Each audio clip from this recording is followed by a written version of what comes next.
A rough and tumble touring life did nothing to slow Metallica down, and in the spring of 1986, the band released its third album, Master of Puppets. It sold 1 million copies without the benefit of a radio single or music video. Metallica toured for 6 months with Ozzy Osbourne. It would be their last as a supporting act. They really give me a run for my money every night. The crowd were going nuts for them, you know, stealing the show most of the nights. They were really hard to follow. On tour, Metallica indulged in classic rock and roll excess. And when you're 22 years old and all you want to do is get laid and get drunk and live all those excesses that you hear about or read about, and all of a sudden they're right in front of you. We'd come right off stage into the showers and there'd be, you know, a whole locker room shower filled with women. I mean, how great is that? That happened. Plenty. Tub tarts, shower, 8 women washing you down at once, you know. Not a bad feeling. You have a real sense of invulnerability when you're on tour because you're with this group of people, you know, a group of guys, and you really become, seriously, you feel like Superman. You're on this bus, nothing can touch you. But Metallica's wild ride would soon come crashing to a halt. On September 27, 1986, the band was traveling by bus on the road between Stockholm and Copenhagen. On that European tour, you know, we had a really bad bus.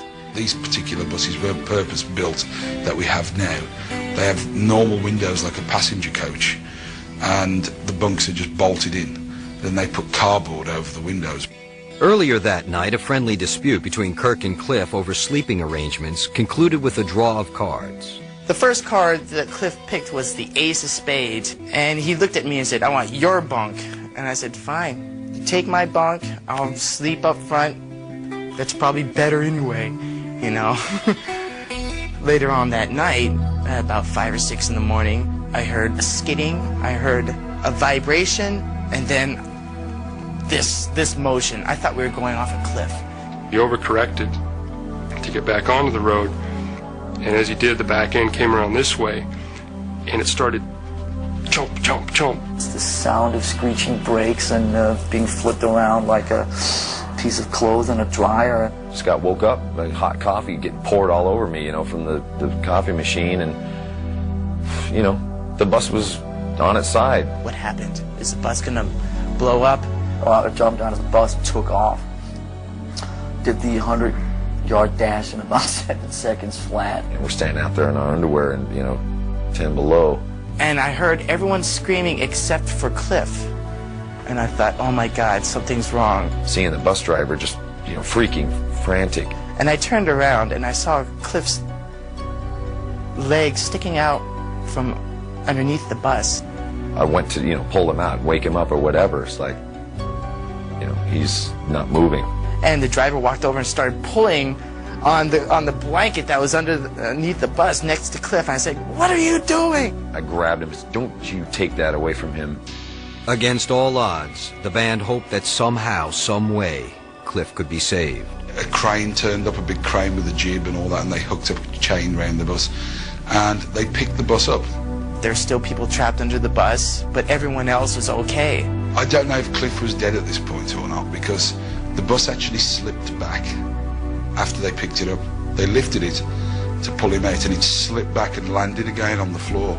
After that, you know, I was in such shock that everything else for the next 3 or 4 hours, I can't even remember.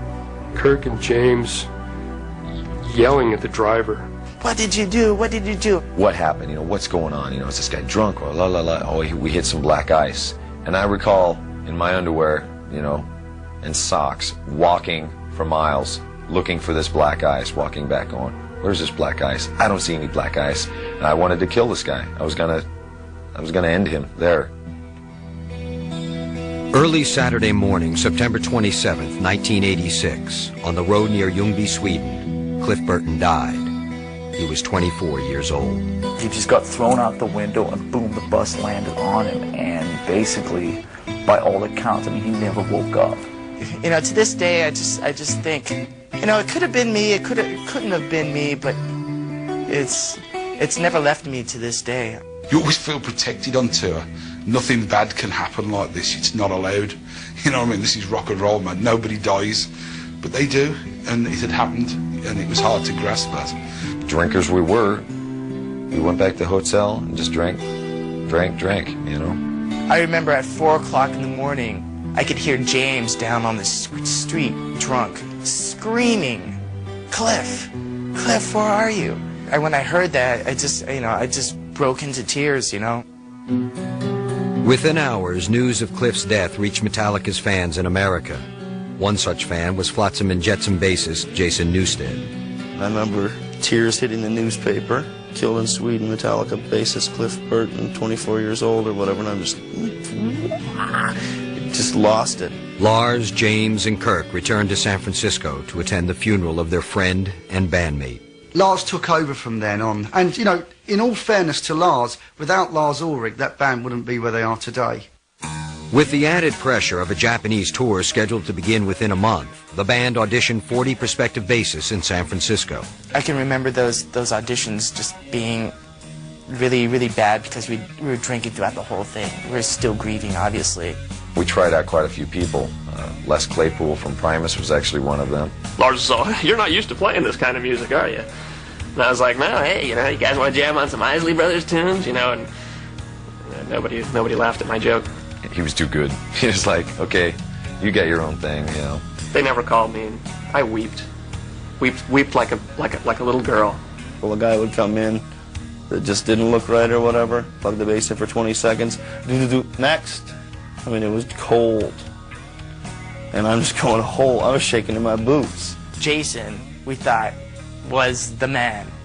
Kind of the punter vibe, but he had the energy that we were looking for. We sat down and we decided he's going to be the guy, so we took him to this place, Tommy's Joint in San Francisco, where we kind of like to hang, and took him out to grub, and Lars and I went in the bathroom to piss together, and it's like, let's go tell him now, okay. Lars comes out, "Do you want a job?" And I go, "Nah, I guess." And he goes, "Okay, you're going to be bass roadie." And I'm like, you know, like, and he goes, "No, you got it, man, you're in, you want to play with us?" And I'm like, "Shah!" Jason's jumping off the table and doing backflips and all this stuff. It's like, okay, all right, man, you know. But soon after that was the hazing.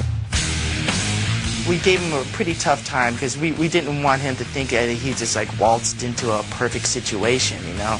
And then when a period of calm hits, that's when the reality starts setting in. And then all of a sudden all hell breaks loose.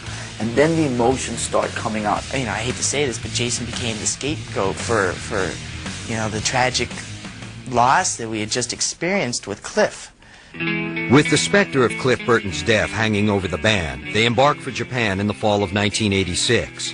But for Metallica and their new bass player, the transition was a hard one.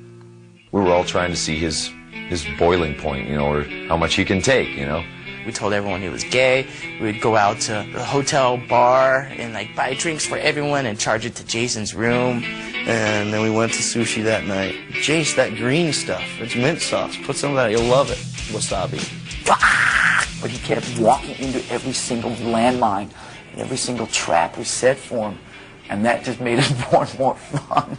Part of loving him means that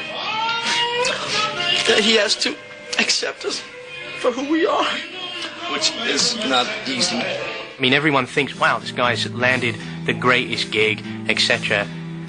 On the one hand, yes, but on the other hand, think of all the baggage that he's got to plow through, plus he's got those three.